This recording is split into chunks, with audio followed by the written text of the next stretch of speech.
Have you ever had that experience where you're trying to talk about something, you want to repair with your partner, you want to apologize, you want to have some kind of conversation, but you end up walking away like nothing's actually changed? Most couples think that if they talk it through, they say that they're sorry or they agree to move forward, then the resentment will just dissolve. But the truth is that resentment has roots, and it's not that simple. And unless you know how to address the roots, the resentment will keep coming back. And it will be very frustrating and it will feel very hopeless because you'll think that since you've already attempted repair and it didn't work, that it won't work. And you might think that you're past the breaking point when that's not actually true. And we know that resentment, if it's not cleared, will kill the relationship, but there are ways that you can avoid these mistakes in your repair conversations to make sure that they are successful. So today I'm going to go over the top 10 mistakes that most couples make so that you can keep these in mind as you think about your next repair conversation.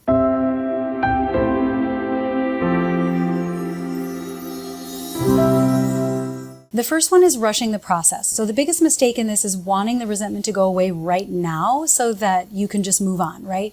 Most people just want to be able to move forward, turn the page, not have to think about it anymore. And I would say probably 99% of the time when repair attempts fail, it's because there's rushing. So this is going to show up like if you say to your partner, you know what, we've already talked about that, let's move on, or I don't want to rehash that anymore. You feel that if you've discussed it once, there's no reason to talk about it again. And the reason that this backfires is that resentment is layered. And trying to speed through it is going to just lead to shallow apologies or premature forgiveness. And then that means that there's still going to be pain that's lingering under the surface. So instead of honoring or like responding to that impulse to just move on, you really want to try to slow down and remember that repair is a process. It is not something that you can do in a single event. Right? It might take several conversations, and if it takes time, it doesn't mean it isn't working. It's just the reliable and consistent willingness to hear the hurt of the hurt spouse, if you're the one that did hurt them, and listen without defensiveness consistently and reliably multiple times. That's going to allow the hurt spouse to be able to turn the page. So never rush the process. It is normal for it to take some time, especially if the resentments are linked with something especially loaded, or if there's a long-standing pattern and there's been a lot of years of the same thing that's built up without repair. Now, the second common mistake that I see all the time is trying to make repair a two-way street. Repair has to be a one-way street, and this is really easy to forget. Most conversations will be treated like a dialogue. Like, I'm going to bring my hurts to you, and then you're going to share your perspective, and then I'm going to share my perspective, and it's going to be this back and forth. The reason that this does not work in repair is that it can easily lead to, let's say you bring up your hurts, and then your partner's listening to you, and then they want to share their hurts that are related to that conversation that you're talking about. Or they might want to explain, they might want to correct what they feel is a misunderstanding, right? And then both of you end up fighting to be heard. Both of you are trying to get something from the other person, but neither of you actually ends up getting it. So a lot of times people just go their separate ways. They shut down, they fight, stonewall, and wait for it to pass, but it never actually gets resolved. Even if days later they're back on good terms again, both people are afraid of bringing it up again because it hasn't been a one-way street. So what you really want to do is build that into the culture of your relationship, that when you're trying to repair, that it is a one-way street. So that means that one person shares and the other person listens, and you have to know who is seeking repair. The person who's bringing it up, who has feedback, who has the hurts, that wants them cleared, they're going to go first. The receiving person is going to listen to that, right? And then they're going to paraphrase that back. They're going to hold space. They're not going to get defensive. They're not going to explain. They're not going to defend or talk about their side of things at all. You're just going to listen and give them what they need. And then when you've given them what they need, then you can swap. But I wouldn't recommend doing it right away because then it's still a little bit too close. I'd recommend waiting a day and then coming back to the conversation. And then the person who repaired gets to then be the person who is repaired by their spouse, right? And you can swap places. And that way you can take turns and each of you can be heard rather than like tit for tat and back and forth and neither of you actually feeling heard. And this is really, really hard. People understand the concept of this very easily, but what's really difficult is actually implementing it, because especially if you're the one that's trying to repair and your spouse who's hurt is bringing something up, you likely are going to have reasons for things, or you're going to see it differently, or you're going to argue with it, or there's something else embedded in that you feel like it's very difficult to table that. But if you can really internalize that you will have your turn, and it's not your turn right now, and you can have that successful experience, it's going to be so much easier to do. Now, the third mistake that I see a lot in repair attempts with couples is skipping accountability. So this is just jumping straight to reconciliation, straight to repair, straight to getting back onto good terms without fully owning your part in the harm that was caused or exploring the deeper impact, right? So how this looks is, let's say your spouse comes to you and they're hurt and they're upset and it turns into an argument. You just shut down and you wait for it to pass. You wait for them to stop being mad at you. Maybe it'll take a few days. And then you come forward in a warm, conciliatory manner so that you're sort of non-verbally indicating that you'd like to repair. Or you might even verbally express a desire to reconnect. But unless you actually address it, as long as there's just this like, I'm going to wait and I'm going to expect them to get over it on their own, there has been no repair. All that's happened is that things have been put under the rug and they're going to be there stacked up for the next time. So you have to be very clear of your ownership. If you're the one that's repairing or if you're the one that needs repair, be very clear about what you're looking for in terms of the accountability from the other person. It is magic when your feelings are hurt and your spouse takes accountability, whether it was their intention or not, right? It doesn't even really matter what your intentions are. It's not about taking accountability for bad intentions. It's about taking accountability for the impact that you had, whether it was intentional or not. And if it was intentional, you have to admit that too, right? So it requires humility and it requires the ability to really look inward and to give that to the other person, and that can feel difficult and that can feel very vulnerable, but without that you won't have real repair. Now, the fourth mistake is demanding forgiveness. So this is where one partner is asking or pressuring the other to just forgive them. Like, my repair attempt is coming to you and saying, please forgive me. But there's no offering, right? You're asking the person who's hurt to make you feel better instead of offering them something to make them feel better. Now, I do think that it shows humility to ask for forgiveness, right? So there's nothing wrong in general with coming forward and saying, please forgive me. That was wrong what I did. Because it does show humility and a willingness to come forward and be an ally in solving this problem. But it's making it about you, right? Instead of focusing on them, and it really should be the other way around. And this doesn't work, obviously, because forgiveness really can't be forced. Forgiveness is not a singular event. It can't just happen because you asked it for it to happen. And a lot of times it backfires because it adds pressure and it leads the injured partner to feel like they have to shut down or pretend like they're over it when they're really not over it. And then that again leads to fake acceptance. And I've talked about this before. If you move into fake acceptance or fake forgiveness just because you want to be over it, you feel that your spouse really needs you to be over it, and you also really want to have that reconnection, that is moving into danger zone. You will pay for it later. It might feel like a short-term win, but it's still there under the surface, like I said, for the other mistakes. And when it lives under the surface, obviously this is going to bite you later. That's a guarantee. It's just a matter of when that will happen. So don't expect forgiveness right away in the process. Just try to remember that even though you're not getting that forgiveness right away, you're focusing on your inputs, and your accountability and the things that you're doing to repair are offerings that are going to help melt their walls so that they can come forward and forgive you.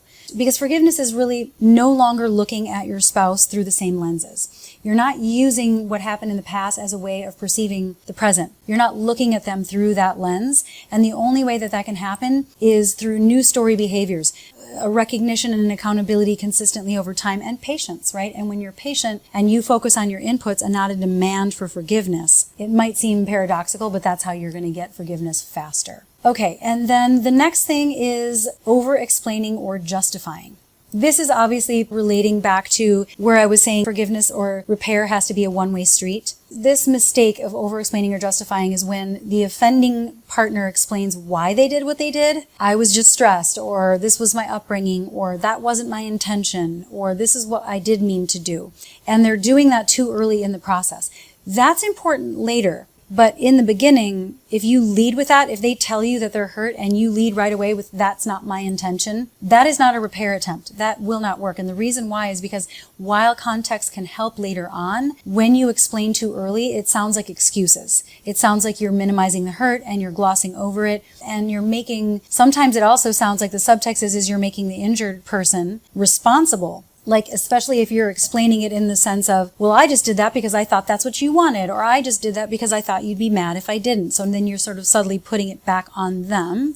And of course, that is not going to repair. the hurt person needs you to take accountability. So the next one, number 6, is bringing up past wrongs to score points. So this looks like, let's say they bring something up that they're upset about, but you've been holding on to resentments yourself. So it's really going to be difficult for you to repair with them, or to acknowledge, or to give them what they're looking for to repair, because you feel like, well, you've done these things that hurt me and I never got any repair, right? You did this last week, so why is it not okay when I do that? Or you did this other thing, so why shouldn't I be able to do this? This is table turning, and it's using what they did wrong to justify what you did wrong. And that also doesn't work. It's classic defensive maneuver.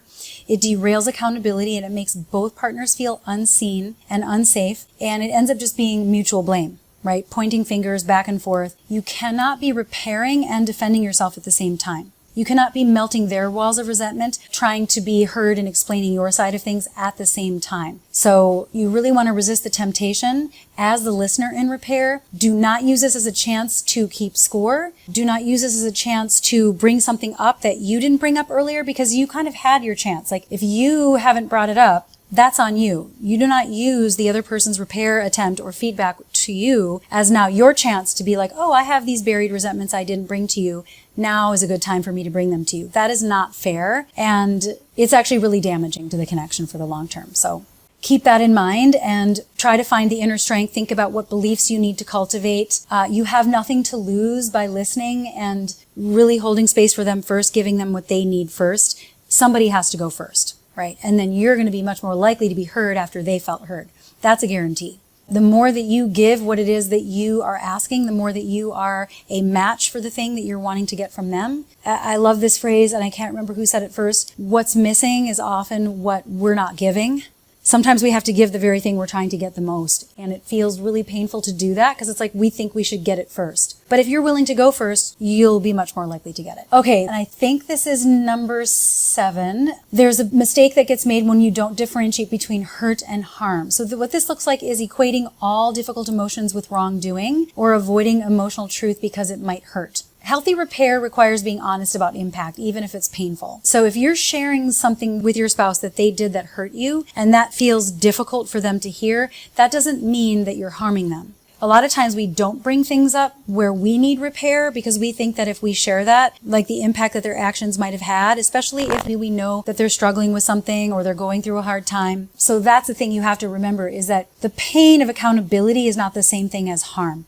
Harm is when you've breached trust, when you've hurt somebody's feelings by speaking about them in some way, you've broken agreements, you have treated them disrespectfully, you've spoken with contempt. That causes harm. But lovingly bringing up the impact that they had on you, just because it pains them to hear that they hurt you, doesn't mean you're causing harm. So the reason I'm saying this is I want to encourage you, if you're somebody who tends to not seek repair because you don't want to rock the boat, because you think it's not worth it, it's just going to upset them too much, and you can be the stronger one, or you think you can be the stronger one. Believe me when I say you're not actually doing your relationship any favors. You think that you are in the short term, and you're giving them some grace, but in the end, it will come back. It will come out sideways. It will block the connection, and it's not actually doing them favors or you either. And you deserve the repair. So be willing to rock the boat and keep that distinction in mind in terms of harm and hurt, because pain is part of growth. So you have to look at what kind of pain is this. Is this the pain of accountability, or is this the pain that is being caused by harm? And once you understand that difference, it will empower you so much to have these conversations with clarity and without guilt. All right, number 8 is, and this I see this all the time, is if you're the hurt spouse, not knowing what you need for repair, or not having something that they can give you in the present moment.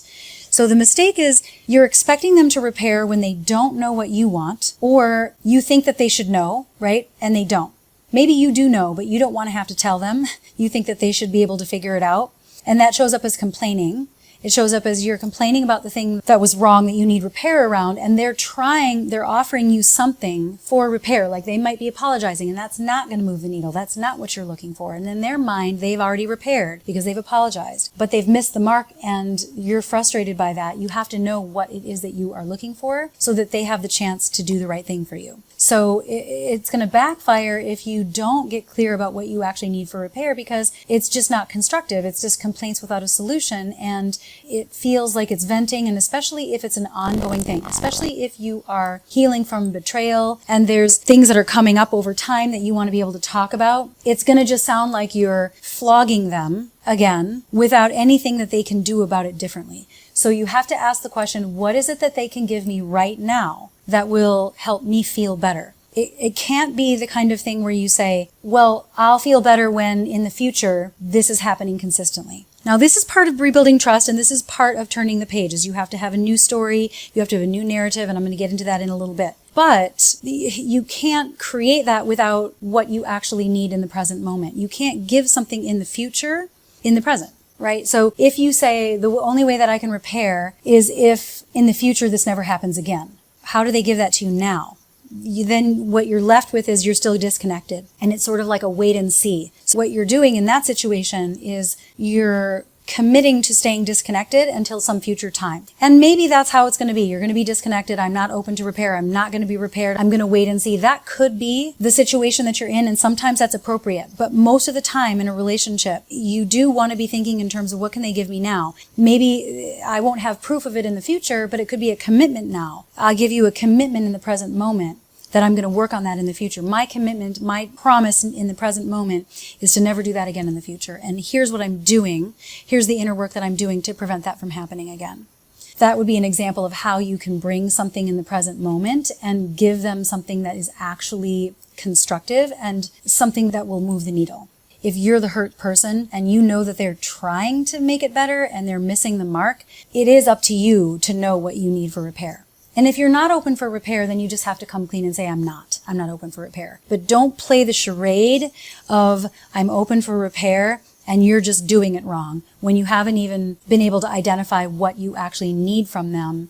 And that's something that I think is really hard to remember, because the hurt person wants to be able to say, well, they hurt me, so why should I have to do any work in the repair process? But if you're hurt and you're not getting what you want and you want to reconnect and they're not able to give it to you, then it's not fair for you not to participate in that process. That's my opinion. Okay, number 9 is expecting closure without change. So this is where we cannot fully repair the past if it's still happening. So the mistake is saying, I'm really sorry that happened. I'm going to commit to those changes. I'm never going to do that again. But then the behaviors or the boundaries or the ways of relating or behaving or communicating are still happening, the things that caused hurt in the first place. Resentment can only heal when there's a sense of safety, a felt sense of safety, and evidence that we are now in a new narrative. If you get an apology and there's no change in behavior, it's not going to feel like you can truly turn the page. Your nervous system and your psyche is not going to really be open to the new story or seeing them in a new light if there's things still happening in the present moment that you associate with past hurts. So let's say the thing that you need repair around is your spouse was talking about you to family members in a way that really wasn't having your back. And they've acknowledged it and they've apologized, and it seems like there should be repair, but there's still those conversations happening. You're still hearing like that they said something and you don't have evidence that that's not still happening.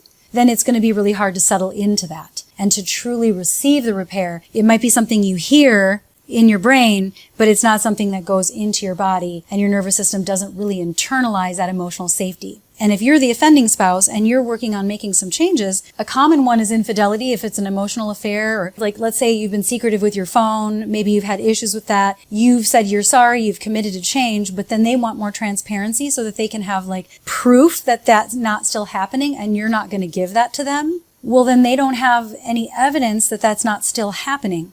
In rebuilding trust and in repairing, you have to be willing to prove that the behaviors have changed, that you can stand firmly in the new story and the new ways of relating. The past is over now. There's nothing happening that would remind them of how it used to be. So this is a positive thing because it forces you to move into a new direction. What is the new narrative of a relationship? How do I show up in a way that would not remind my partner of the things that hurt them in the past? Because if you try to have them get over something in the past when it's still happening now, I mean, that's just not realistic. It's a little bit absurd to expect that. It's not healthy and it's simply not possible. So if that's you and you're like, well, I said I was sorry and I'm not doing it anymore, but I'm not willing to give them anything that would assuage their concerns or prove it, then you're in the wrong. You're the reason why there's not repair. And then the final thing that I want to mention that's a common mistake in repair is trying to fix the other person's pain. So sometimes, and I've been guilty of this too, if I know that I've hurt my spouse's feelings, the way that I want to repair is to fix it. Make it so he doesn't feel that way, right? So the mistake is trying to soothe or distract them from their pain. This can show up as trying to show them how they don't need to feel that way, to take away their reason for feeling that way, to argue with the premise of their feeling, making them feel like they don't have to feel that pain anymore. We can just move on. We can just bypass that, right? I just want you to stop feeling that, and that's how we will get repair. The reason why this backfires is because people need to feel really heard. They need to be able to have their pain and to have the attunement and the presence and the reassurance. They need to feel like you're on their side while they're in the pain of it. If you attempt to fix it too soon, that's sort of like bypassing. It will leave that person feeling pressure, and they're going to want to bypass it so that they can reconnect too. Because a lot of times the person who is struggling with hurts and they're the ones that want repair, they really do want the repair. They're not trying to make your life difficult. They're not trying to make it harder for you. They are really trying to get the thing that they need so that they truly can reconnect with you just as bad as you want to reconnect with them. So be really careful to not try to fix their pain right away. The purpose of repair is to reconnect. And the only way that you can reconnect is to feel like your partner, who was part of hurting your feelings, is present or an ally or on your side of the table and helping you feel better. And that means really witnessing your pain, witnessing the impact of their actions. So if you're struggling with repair, and let's say you've been having many conversations with your partner and over again, you feel like we've rehashed, and we just cannot get to the other side. Keep these things in mind. Have a look at, am I doing any of these things unwittingly that's getting in the way of the repair process? Try to be patient with the acceptance of their feelings if you're the one who has to repair for them. Try to take full accountability. Don't get defensive. Stay humble and focus on the new narratives. It's very tempting to feel like you can't move forward in your relationship until every single thing has been fixed, but you can simultaneously be building marriage 2.0 while you're still clearing out things from the old marriage that is no longer working for you. That's it for today. If you like my content, please take a second and either like this video or subscribe to my channel, or both. That will help us reach the people that really need to hear this stuff.